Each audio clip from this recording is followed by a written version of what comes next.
friends, it's Shari, and today I am making a really fun card mixing some stamp sets new and old. I'm creating some little scenes with the cute little doxies from Furry and Bright. I'm going to be using a bunch of the art supplies from Just Add Glitter. Along with those art supplies, I'm going to pull in the little paint pot from Chirpy Chirp Chirp. And I'm also going to pull in this cute little banner from the Virtual Friends add-on set. And I'm using this little beret from Bicycle Built for Two to make my little dog artists. And then I'm also going to use that little heart string from Yay Kites. So I'm coloring my little doxies similar to the ones I colored on the Merry and Bright card. So I'm going to make 3 different ones. Of course, this one here, Getting into Mischief, is going to be my new little puppy Scout. So she is a black and tan.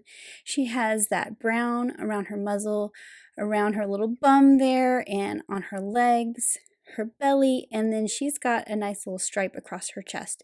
She also has a white spot on her chest, which is what I initially colored with that really pale warm gray.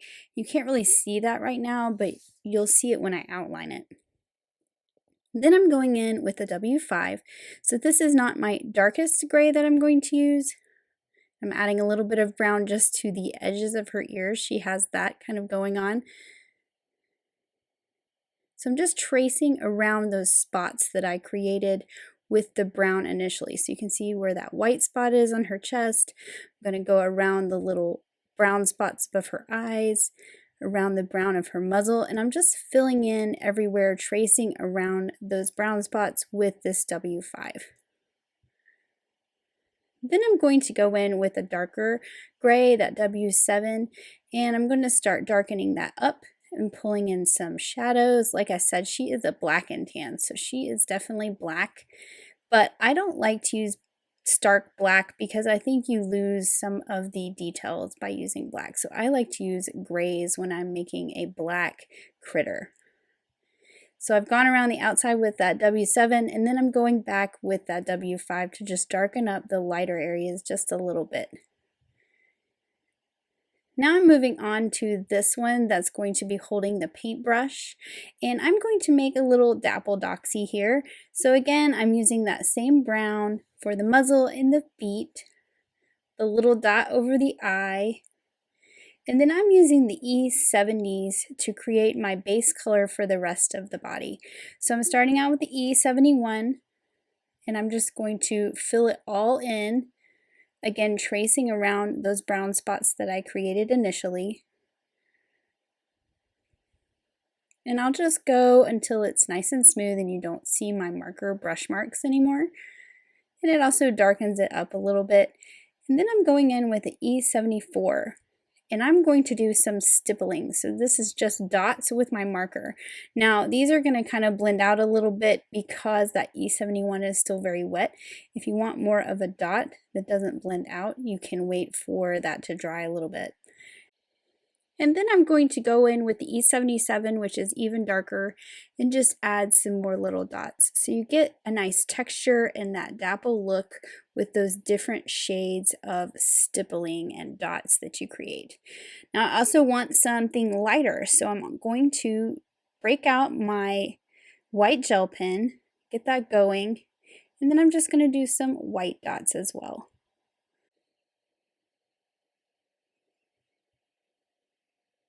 So there is my cute little dapple doxy. And then for my third one, I thought I would do a red short hair doxy. There are tons of colors of dachshunds out there, and this is what my little Penny that passed away a couple years ago, she was a red, so I like to include her as much as possible. So I started out with the E23 and went all over. Then I'm going in with an E25 to create some shadows under the belly and on the legs, under the chin, the bottom of the ears, and then I'll just blend that out again with the E23. So that's going to darken it up a little bit and create a nice dark brown dog.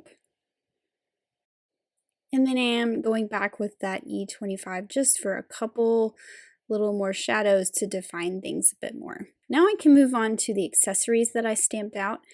Again, this paint bucket is from the Chirpy Chirp Chirp stamp set. I just thought that it worked perfectly with all of the art supplies that we have. And I'm going to color them with 2 different colors of paint. So I'm kind of going to go in rainbow order across my panels, and these paint buckets are going to be on the middle panel, which is why I am coloring them with yellow and green. And then I'll just use a cool gray for the bucket and just add a little bit more of that exact same one right under the paint. So it's a very subtle shadow. For the glue, I'm going with the traditional Elmer's, so an orange top, and then I'm going to do a blue label. I'm going to color in the twine with some purple, and then I'm going to color my glitter jar. Now, I did change the colors on this once I got it on the card because I felt like the colors that I used were a little too pastel to go with the other things on the card. But it was no big deal because I used the same colors, just a little bit darker. Now for the paper, I thought about doing them both white, but everything's so colorful that I decided that I needed to make it more like cardstock or construction paper. So I'm going with the pink, and I'm actually going to go over that pale brown with an orange. I'm coloring my scissor handles purple. That's the same purple I used for the spool of twine.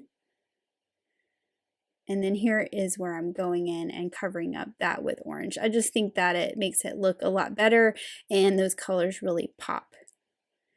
And you can see that I'm sort of putting my markers off to the side, which is going to work really well when I go to color that bunting banner because I'm going to pull the colors from the ones I've already used. So I put pink on the paintbrush because what that little dog is going to be painting is going to be my warm colors, my pinks and my oranges.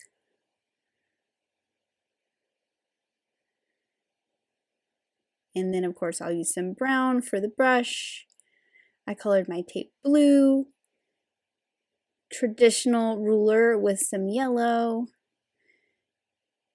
and then this little jar of paint or glue or whatever this is, I'm not exactly sure. I'm just going to color with 2 shades of teal and a little bit of gray for the top.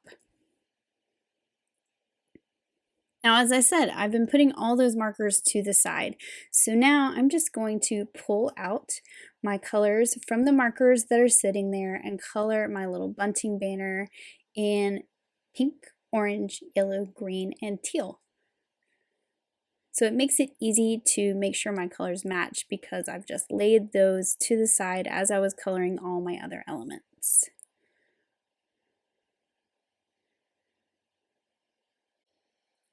And now that I have all my images colored, I can cut them out with the coordinating dies. And then I'm going to set these aside and work on my little scene panels. So I'm going to be using the square from the Canvas and Easel die set. I've cut 3 of those squares from white and 2 of those squares from narwhal. You could use any stitch square. This one was a perfect size for what I wanted to do. And I'm going to be doing some stenciling on the 3 white ones. So I'm starting out with the brick stencil, and I'm going to only show one of these, but I did the same thing to all 3. I've put a little bit of removable adhesive on the back of the square so I can stick it to my media mat, and then I'm going to line up my stencil where I want it. And then I'm using some manatee ink and a very light hand with a blending brush to create a brick background. Now you can see I'm tapping off my ink on a piece of scrap paper so that I keep this very, very light. So actually it doesn't look like I'm doing very much because it's so light, but when I pull the stencil away, you'll be able to see that brick pattern. And it's actually maybe a little too light at the bottom, so I'm just going to line it up and add just a little bit more. And I did the same thing to the other 2 panels. And then for the bottom, the narwhal pieces, this is going to be basically the floor or the ground. I'm going to stamp the sentiment on 2 of them. So I'm taking a sentiment from Just Add Glitter that says, I made this just for you.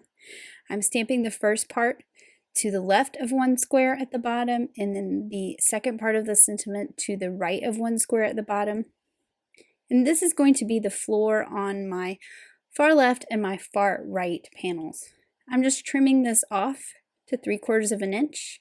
I'll trim off the other side as well. That will be the floor of my middle panel with no sentiment on it. And then you can see how this is going to lay out with those pieces right along the bottom of each panel. And then I have a dog on each panel as well. So now to do some stenciling of the paint splatters or the artwork that these cute little dogs are creating, I'm going to start out with my one in the center.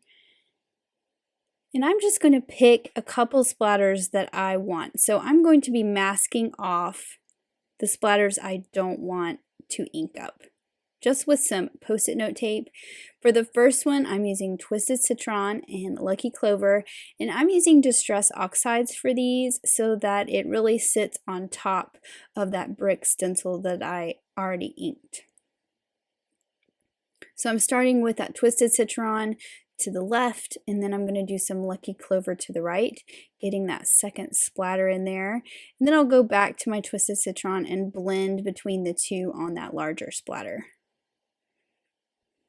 So when I pull this away, I have these really fun splatters on that background. Now I'm going to do the same. This is the panel that's on the far left. So for this one, I'm going to use some of my warm colors, my pinks and oranges and yellows.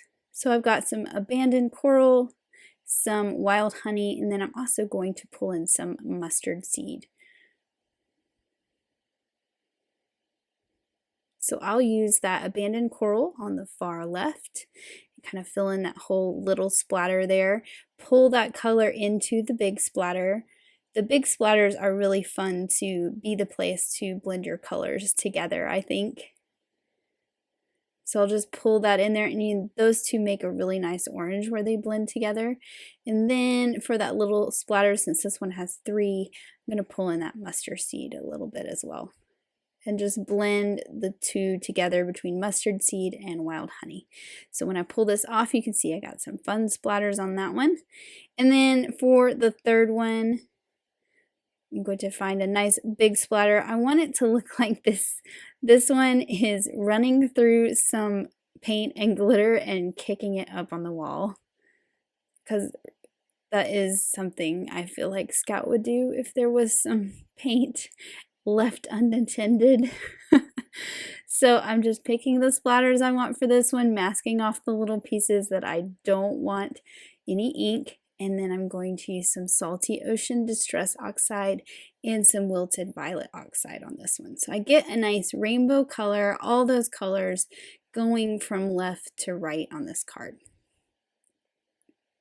So again, I'll pull that Salty Ocean into that big splatter, and then that Wilted Violet, and then I'll blend the two together sort of in the middle.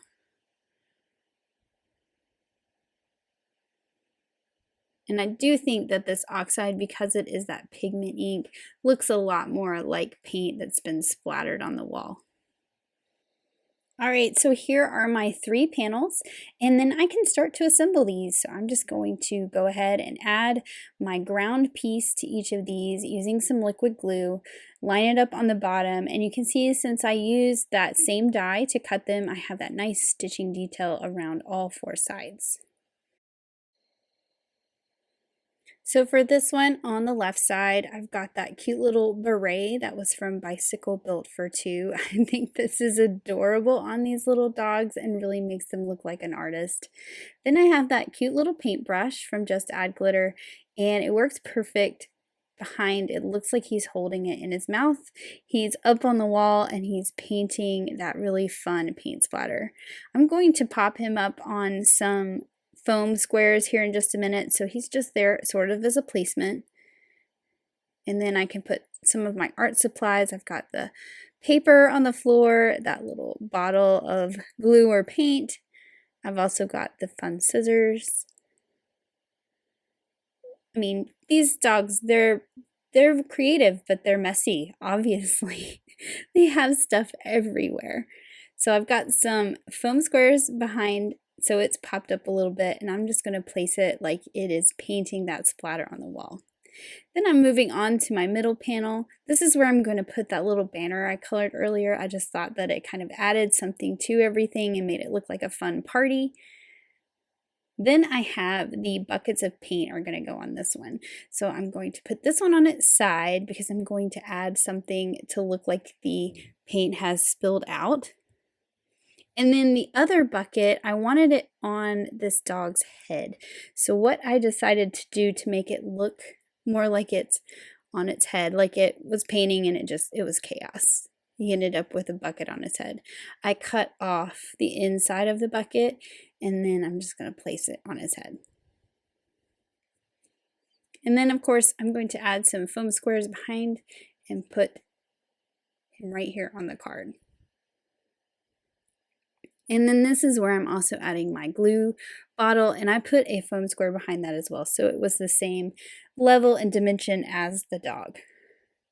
And then finally I have Scout, who's into trouble and kicking up some paint onto the wall.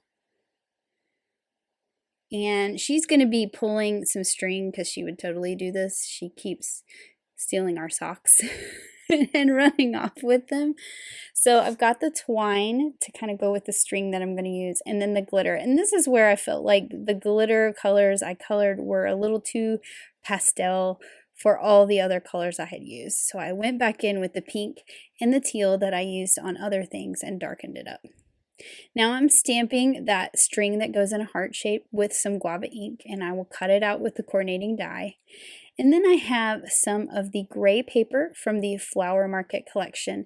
I'm just cutting this to 8 1/4 by 3 1/4. So it is 1/4 inch smaller than the slimline. So I'm going to get a little 1/8 inch border of white around it. And I just thought this gray worked perfect with all the colors I have on these panels. I didn't want it to distract. I'm popping up each of these panels with some foam tape. And I'm starting with my center one, and then I'll just tuck the other ones behind that center one.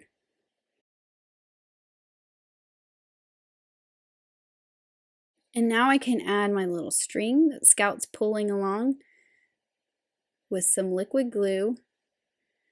And I kind of like that it's sort of going off the top of the panel.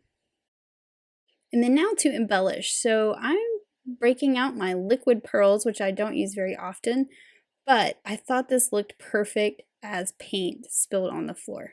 So I've got a green color to go with my green paint, and then I also have a yellow one that I'm going to add to the yellow paint pot, like it's dripping down on my Penny dog's head. A little bit on her ear as well, and then of course there's going to be some on the floor because that bucket is upside down and she made a big old mess. Now for the glitter, I'm using some Stardust Stickles. So we got glitter on the floor. We've got Scout kicking glitter up onto the wall. I actually added some to her feet after I was done because glitter gets everywhere. And then so that there was some embellishment on that far left panel, I added a little bit of glitter to the paper. And here is my finished card, and I just think it is so adorable. I love how it turned out, and I love that we can use those cute little doxies all year round. I hope this has inspired you to look at your stamps and mix them up and create something new. Thanks so much for watching. Have an amazing day. Bye.